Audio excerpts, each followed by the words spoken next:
Halo Sobat Spoilers, bagaimana kabarnya? Tentunya Minlers doakan baik-baik saja. Jumpa lagi di channel Sektor Spoilers. Hari ini Minlers akan bahas kelanjutan cerita dari film Perfect World, episode 190. Seperti biasa, Minlers mau ingatkan lagi bagi Sobat Spoilers, karena video ini mengandung spoiler. Mimin sarankan untuk tonton dulu episode-episode sebelumnya, biar ngerti jalan ceritanya. Tapi buat Sobat Spoilers yang gak sabar dan udah siap dengerin kelanjutan ceritanya, langsung saja kita gas ke ceritanya. Di dasar danau nyamuk kekacauan, Si Hao berjuang mempertahankan diri. Tubuhnya hampir tak mampu menahan serangan nyamuk-nyamuk yang gila. Nyamuk berukuran raksasa dengan mulut tajam menyerang lapisan baju jirahnya yang sudah compang-camping, menciptakan lubang-lubang berdarah di kulitnya. Si Hao mulai berpikir bahwa ajalnya sudah dekat. Si Hao kemudian mengeluarkan tungku pil dan air sungai surgawi untuk menyerang, menyapu nyamuk-nyamuk di sekelilingnya. Namun, serangannya menarik perhatian nyamuk-nyamuk tertinggi, termasuk nyamuk kuno kekacauan. Nyamuk ini dengan naluri menyerang yang tak terkontrol, menerjang Si Hao. Namun baju jirah dan diagram 10.000 roh miliknya berhasil mengeluarkan energi yang membuat para nyamuk mundur. Setelah perjuangan panjang, Si Hao berhasil sedikit pulih dari luka-lukanya. Namun, ia menemukan bahwa energi di dasar danau justru mempercepat pemulihannya. Dengan nyawa di ujung tanduk, Si Hao memutuskan untuk bertahan lebih lama di sini, di dalam danau yang dingin dan penuh ancaman. Sementara itu, di dunia luar, kabar kematian Si Hao menyebar, menciptakan berbagai reaksi. Sebagian besar percaya bahwa tidak ada yang bisa selamat dari danau nyamuk kekacauan. Mereka berpikir bahwa bakat muda itu telah mati, bahkan sebelum mencapai puncak kekuatannya. Namun, Si Hao yang masih hidup terus bertahan di dasar danau, di mana ia menyaksikan pemandangan menakjubkan yang menggetarkan hati. Kedalaman danau ini ternyata menyimpan rahasia besar yang tak terbayangkan, sesuatu yang lebih tua dan lebih kuat dari legenda yang pernah diceritakan. Di dasar danau yang sunyi dan dalam, sebuah sosok wanita cantik terbaring diam. Meskipun pakaian yang dikenakannya tampak rusak dimakan waktu, sebuah armor abadi dari Black Immortal Gold tetap menutupi bagian-bagian penting tubuhnya. Armor itu bersinar dalam kilauan suram, mempertahankan bentuknya yang megah meski sudah berabad-abad terpendam dalam diamnya. Di sekitar tubuh wanita itu, sisa-sisa kerangka naga putih besar memancarkan aura kuno yang sangat kuat. Tulang-tulang naga itu panjangnya mencapai 1000 zang, berdiri kokoh dalam wujud kerangka yang memancarkan energi mistis yang mencekam. Di atas tulang-tulang naga itu, dua nyamuk kuno kekacauan diam tak bergerak, menjadikannya tempat beristirahatan mereka. Si Hao hanya dapat menyaksikan pemandangan aneh ini dari kejauhan, merasa gelisah sekaligus terpesona oleh keindahan yang bercampur dengan kemegahan naga legendaris ini. Pikiran Si Hao bergolak dengan berbagai pertanyaan. Apa yang terjadi pada wanita ini? Seolah-olah ia sedang tertidur di dalam kedalaman abadi yang tak terpecahkan. Namun sebuah bintik merah gelap di antara alis wanita itu menunjukkan bekas luka yang dalam, seakan ia telah mengalami pertempuran sengit di masa lalu. Dari tubuhnya yang masih memancarkan energi hidup, seakan-akan kehidupan belum benar-benar meninggalkannya. Si Hao mulai bertanya-tanya, apakah wanita ini masih bisa dihidupkan kembali? Tak hanya itu, dua nyamuk kuno kekacauan yang beristirahat di atas kerangka naga juga menarik perhatiannya. Si Hao berpikir, mungkin nyamuk-nyamuk ini menjadi sangat kuat karena mereka telah memakan daging naga legendaris itu. Kehadiran mereka di tempat itu memberi isyarat tentang kekuatan besar yang terkandung dalam danau ini, serta bahaya yang mungkin bersembunyi di dalamnya. Merasakan energi kuat yang memancar dari sosok wanita itu, Si Hao mendekat, ingin menyerap esensi spiritual yang tampaknya berasal dari tubuh wanita tersebut. Namun, saat ia mendekat hingga jarak 10 zang, sebuah kekuatan misterius tiba-tiba meledak, melukai Si Hao dan membuat darah mengalir dari tubuhnya. Meski terluka parah, Si Hao tetap bertahan dan mulai mengobati dirinya sendiri, menggunakan energi spiritual dari wanita itu untuk menyembuhkan lukanya. Waktu pun berlalu, Si Hao menghabiskan berbulan-bulan di dasar danau ini, berusaha memulihkan diri dan memperkuat tubuhnya. Selama itu, dia menyaksikan kekuatan mistis dari wanita tersebut membantunya mengobati luka-lukanya yang dalam, memulihkan vitalitas tubuhnya hingga mencapai puncak kekuatan yang belum pernah ia rasakan sebelumnya. Namun, kesadaran akan bahaya yang akan ia hadapi masih mengintai di benaknya. Dia tahu bahwa untuk mencapai puncak kekuatan sejati, dia harus menghadapi kesengsaraan surgawi. Meski kesengsaraan ini dikenal sebagai ujian yang mematikan, Si Hao bersiap dengan tekad yang kuat. Dalam pengasingan yang penuh cobaan di dasar danau hitam ini, dia terus menempa dirinya, melawan rasa sakit dan merasakan tubuhnya menjadi semakin kuat dengan setiap luka yang ia derita dan sembuhkan. Setelah merasa siap, Si Hao pun memutuskan untuk menghadapi kesengsaraan surgawi yang telah menunggunya. Dengan tekad dan kekuatan yang telah ditempa dalam isolasi panjang, Si Hao bersiap melangkah keluar dari kedalaman danau, menuju dunia luar yang kini tampak jauh berbeda dari sebelumnya. Setengah tahun telah berlalu, tetapi Si Hao tak pernah kembali. Berita itu menyisakan berbagai perasaan. Beberapa orang menyesalinya, sementara yang lain diam-diam lega. Seorang jenius yang mampu mengolah 2 untai energi abadi kini dianggap mati setelah terlempar ke dalam danau nyamuk kekacauan oleh para dewa surgawi. Kejadian ini membekas di hati semua orang, baik teman maupun musuhnya. Namun, perbincangan mengenai tragedi tersebut perlahan mereda, menyisakan kesunyian yang dingin. Semua kemuliaan Si Hao kini hanyalah kenangan, seolah tenggelam dalam keabadian, tak lebih dari segumpal tanah kuning yang menyatu dengan alam. Di tengah duka yang mendalam, Cao Yuseng keluar dari pengasingan dengan amarah yang menyala. Wajahnya memancarkan tekad, bersumpah untuk membalas dendam atas kematian Si Hao. Namun, upaya untuk membalas dendam pada suku Dewa Surgawi tampak sia-sia. Meski King Yi dan beberapa orang lain mencoba memohon keadilan, tak ada yang berani menantang kekuatan para dewa demi seorang yang telah mati. Sementara itu, di seantero wilayah Immortal Ancient, nama Si Hao mulai terkubur oleh legenda baru. Di tengah hiruk-pikuk dunia abadi, jenius-jenius lain terus bermunculan, memperlihatkan kekuatan mereka. Danau nyamuk kekacauan itu sendiri menyimpan kisah-kisah penuh kengerian, tempat di mana makhluk sekuat dewa pun mungkin tak dapat kembali hidup-hidup. Di tengah kegemparan ini, sebuah kabar mengejutkan tentang pohon mahkota 10 menyebar. Diketahui bahwa pohon muda tersebut merupakan tunas dari pohon dunia, warisan yang diyakini mampu mengembangkan energi abadi kedua. Para dewa kuno tak lagi tenang. Demi kekuatan dan harapan yang luar biasa itu, mereka bangkit dari isolasi mereka, menyusuri setiap sudut untuk menemukan jejak 10 mahkota. Kekacauan pun menyelimuti Immortal Ancient. Semua pihak bersaing dengan sengit, tak lagi menyembunyikan kemampuan maupun senjata rahasia mereka. Keadaan tak pernah seberbahaya ini, hingga akhirnya beberapa tokoh besar dari masa lalu mati atau hilang tanpa jejak, membiarkan kegemparan berangsur-angsur mereda. Mereka yang bertahan hidup menjadi legenda. Nama-nama seperti 10 mahkota dan Ning Chuan diingat sebagai jenius yang berkilau seperti komet di langit malam melampaui masa lalu. Para pembudidaya dari seluruh sekte menyaksikan semua ini dari kejauhan. Mereka berdiskusi, menyimpan harapan dan kecemasan. Si Ziling dan istrinya tenggelam dalam keputusasaan atas hilangnya Si Hao.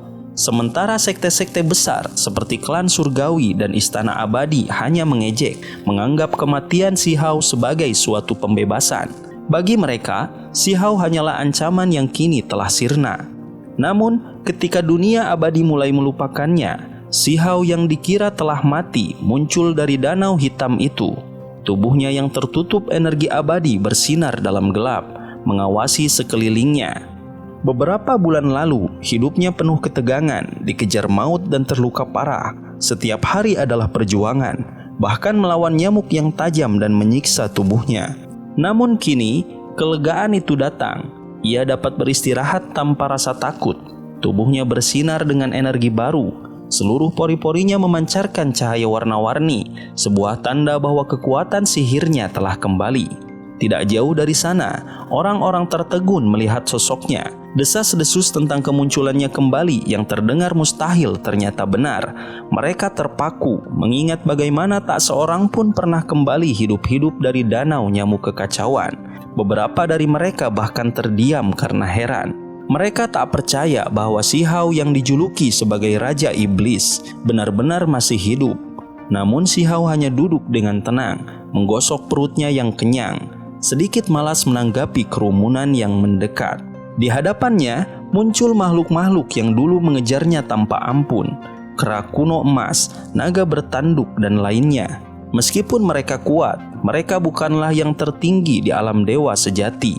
Mereka datang dengan rasa penasaran, namun kini ketakutan menguasai mereka. Si Hao tersenyum tajam. Sejak kalian datang, jangan coba-coba pergi. Dengan satu lambaian tangan, tanah seolah menutupi langit, menekan mereka semua. Makhluk-makhluk itu berteriak, mencoba melawan, namun terlambat. Satu persatu dari mereka ditangkap dan diikat dengan tendon. Naga bertanduk tergantung di tubuh si Hao seperti aksesoris aneh. Orang-orang yang melihat ini terguncang. Si Hao tak segan untuk mempermalukan makhluk-makhluk raksasa ini yang dalam bentuk aslinya sebesar gunung, dengan mengubah mereka menjadi miniatur dan menggantungkan mereka di tubuhnya. Pemandangan itu tak biasa dan mengejutkan. Para klan lain yang penasaran terus berdatangan, namun segera menjadi mangsa berikutnya. Mereka yang dulu mengejarnya hampir sampai mati kini menjadi sasaran kemarahannya. Si Hao tidak membunuh mereka semua. Beberapa yang netral hanya dibiarkan menyaksikan dengan ketakutan. Di tengah keramaian, si Hao melihat makhluk dari klan dunia bawah. Tanpa ragu, dia mengusir mereka. Tubuh beberapa ahli dari klan tersebut runtuh setelah serangan si Hao. Darah gelap mereka menyebar di udara. Sementara itu, para pembudidaya dari 3.000 provinsi hanya bisa terdiam, menyaksikan si Hao, sang Raja Iblis, dengan penuh kewaspadaan. Si Hao tetap bersikap santai. Sambil mengunyah biji-biji dari Taman Bunga Matahari Iblis, dia mempermalukan musuh-musuhnya. Orang-orang dari berbagai klan mulai merasakan ketakutan dan amarah yang semakin mendalam. Si Hao tahu mereka menunggu kedatangan dewa-dewa surgawi, namun dia tidak gentar. Ketika akhirnya para dewa surgawi turun, langit runtuh dan bumi retak. Gajah kuno emas, naga bertanduk, dan naga Sparrow menampakkan diri. Mereka menatap marah ke arah si Hao yang dengan santai menggunakan gading gajah kuno emas sebagai tusuk gigi dan bulu naga Sparrow untuk mengorek telinga. Pemandangan ini benar-benar meremehkan dan menghina mereka. Si Hao berdiri tegak dengan baju besi yang bersinar terbuat dari sisik naga bertanduk, menantang mereka dengan penuh keyakinan. Para dewa surgawi itu akhirnya murka, merasa dipermalukan oleh tindakan si Hao. Namun si Hao hanya tersenyum, siap menghadapi mereka. Baginya ini bukan sekedar pertempuran, melainkan kesempatan untuk menunjukkan pada seluruh dunia bahwa takdirnya bukanlah untuk dikendalikan. Di depan danau hitam yang mematikan, suasana tegang terbangun di antara para dewa surgawi yang angkuh dan pemuda bernama si Hao. Dengan wajah penuh percaya diri, ia berdiri tegak tanpa gentar sedikit pun menghadapi ancaman dari lawan-lawan perkasa. Di sekelilingnya, para dewa memandangnya dengan rasa muak dan tak percaya. Tidak seorang pun bisa memahami keberaniannya yang hampir berujung pada kelancangan. Bahkan Ma Yuan yang memandang dirinya sebagai dewa pucat pasi mendapati bocah ini terus-menerus merendahkannya. Di tengah gemuruh dan ancaman yang datang bertubi-tubi, si Hao tetap berdiri kokoh. Keberanian dan arogansinya membuat lawannya takjub dan heran. Sementara Ma Yuan menahan amarahnya, si Hao terus melontarkan kata-kata mengejek, menuduh mereka keras kepala, lemah, bahkan tak berguna. Suaranya menggema di sekitar danau, menggetarkan para dewa yang menyaksikan dan menghancurkan rasa bangga mereka. Dewa-dewa itu merasa dipermalukan. Mereka tak terbiasa direndahkan oleh manusia fana. Ketika Ma Yuan mencoba melancarkan serangan, si Hao hanya tertawa, menganggap semua ancaman itu sebagai hiburan semata. Hingga saat akhirnya para dewa sepakat untuk menghabisi si Hao sekaligus, mereka pun bergerak serentak, mengitari danau untuk mencegahnya kabur. Pemuda itu justru tersenyum penuh percaya diri. Dengan satu pukulan ke permukaan air, ia membangkitkan kekuatan yang luar biasa, menyerukan makhluk-makhluk dari kedalaman danau. Dari air yang bergolak, sekumpulan nyamuk besar dengan kekuatan dahsyat terbang menyerbu ke arah para dewa. Setiap nyamuk itu seakan dirasuki oleh kekuatan tak terbendung. Mereka menyelimuti langit, bergerak dalam kerumunan yang menyeramkan, menghalangi cahaya matahari. Para dewa yang angkuh mulai gentar, berusaha menghindar dari serangan-serangan nyamuk yang bertubi-tubi dan ganas. Satu persatu dewa terluka, darah mengalir dari tubuh mereka akibat gigitan nyamuk-nyamuk itu. Mayuan sendiri, meski sekuat gunung, tak mampu menghindari gigitan serangan yang tajam. Di tengah kekacauan, terlihat kera raksasa berjuang mempertahankan dirinya namun terluka parah. Sisik emas yang kuat tercabik-cabik, sementara naga bertanduk yang awalnya penuh keyakinan kini panik, berteriak agar semuanya mundur. Para dewa terpaksa melarikan diri dalam keadaan luka-luka, terpukul mundur oleh serangan yang tak mereka sangka datang dari sekawanan nyamuk. Di tepian danau, Sihau menyaksikan semua itu dengan senyum puas. Para dewa yang tadinya tampak perkasa kini lari tunggang langgang dalam kekacauan, dipermalukan oleh nyamuk yang terbang beringas mengitari danau. Penonton yang menyaksikan kejadian tersebut takjub. Seluruh alam takjub bagaimana bisa seorang manusia biasa seperti Sihau memaksa para dewa melarikan diri. Sungguh sebuah pemandangan yang tak terduga. Namun, kegemparan itu tidak berakhir di sana. Mayuan dan para dewa kembali ke danau beberapa hari kemudian, kini membawa bala bantuan lebih banyak dan lebih kuat. Mereka datang dengan tekad baru, siap untuk menundukkan Sihau dengan cara apapun. Kali ini mereka tidak akan memberi ampun. Namun, dari danau hitam itu, Sihau muncul kembali. Matanya penuh ketenangan dan keyakinan. Di hadapan kekuatan mereka yang berkumpul, ia hanya menggeleng pelan. Dengan suara tenang namun penuh ancaman, ia menyatakan niatnya menghancurkan setiap dewa yang berani melawannya. Dalam ketegangan yang begitu tebal, para dewa menyadari bahwa Sihau bukan sekedar manusia biasa. Entah bagaimana, ia memiliki tekad dan kekuatan yang sanggup menggoyahkan dunia, menantang bahkan kekuatan para dewa. Semua mata terpusat pada sosok Sihau yang berdiri teguh di tengah kekosongan. Para dewa surgawi, kekuatan terkuat di alam semesta, datang dengan satu tujuan, yaitu menghabisi Sihau. Ada rasa benci dan kemarahan yang terpendam, seakan keberadaannya sendiri dianggap ancaman bagi mereka. Jauh di tengah kerumunan, beberapa makhluk yang mengenal Sihau menunjukkan ekspresi campuran antara kekhawatiran dan keyakinan. Kelinci kecil menggumam sambil terkekeh kecil, sementara batu menyerang ilahi melirik dengan ragu. Mereka tahu bahwa Sihau bukanlah orang yang mudah dijatuhkan. Tapi kali ini lawannya adalah para dewa, makhluk yang kekuatannya melampaui batas pemahaman biasa. Di hadapan kekuatan para dewa surgawi, Sihau tampak tak gentar. Ketika mereka mengejeknya, Sihau malah balik menyindir, mengingatkan betapa kecilnya mereka dibandingkan kekuatan sejati dari seorang immortal sejati. Dewa-dewa itu akhirnya tak tahan lagi dan memutuskan untuk menyerangnya. Dalam hitungan detik, langit di atasnya berubah. Hukum alam mulai bergetar saat kekuatan dewa-dewa itu membentuk celah kosong untuk mengunci dan menghabisi Sihau. Namun, di saat mereka bersiap, Sihau bergerak cepat. Dia mengaktifkan simbol pelindung ilahi, sebuah kekuatan kuno yang menciptakan perisai di sekelilingnya, melindunginya dari serangan para dewa. Cahaya keemasan dari simbol itu bersinar dengan kekuatan yang mengagumkan, menahan gelombang serangan yang dilancarkan tanpa ampun oleh para dewa. Di kejauhan, penonton mulai panik. Mereka yang lebih lemah melarikan diri, sedangkan yang lain tetap berdiam, terpesona oleh kejadian yang belum pernah mereka saksikan sebelumnya. Dalam sekejap, beberapa dewa seperti kera kuno dan Pisiu ikut melibatkan diri dalam pertempuran. Namun kekuatan simbol pelindung itu terus bertahan. Di tengah pertempuran yang memanas, Sihau menyadari bahwa situasinya semakin genting. Dewa-dewa itu mulai menggunakan sihir terlarang untuk memotong kekosongan dan menarik Sihau ke dunia yang terisolasi.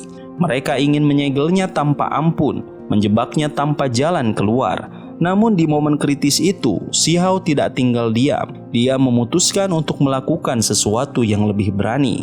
Dengan tekad yang tak tergoyahkan, Sihau mengerahkan teknik rahasia yang diwarisi dari Kaisar Petir. Dia menghubungkan energinya dengan kekuatan petir surgawi, sesuatu yang bahkan para dewa jarang lakukan. Cahaya petir menyambar dari langit, turun dengan kekuatan luar biasa, menggetarkan alam semesta. Ini bukan sekedar petir biasa, melainkan kesengsaraan surgawi.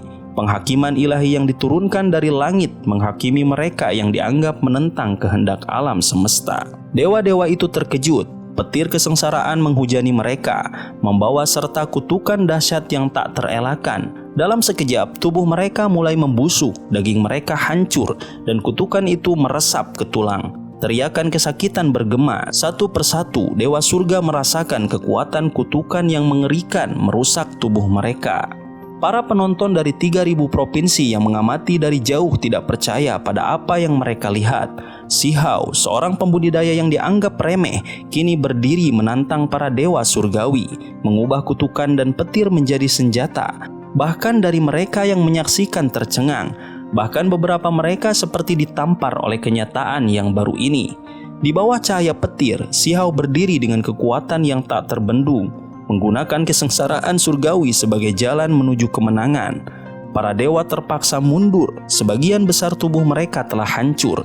Di bawah kekuatan penghancur yang tak terbayangkan, satu persatu mereka mulai menyerah, berteriak dengan kepedihan dan ketakutan.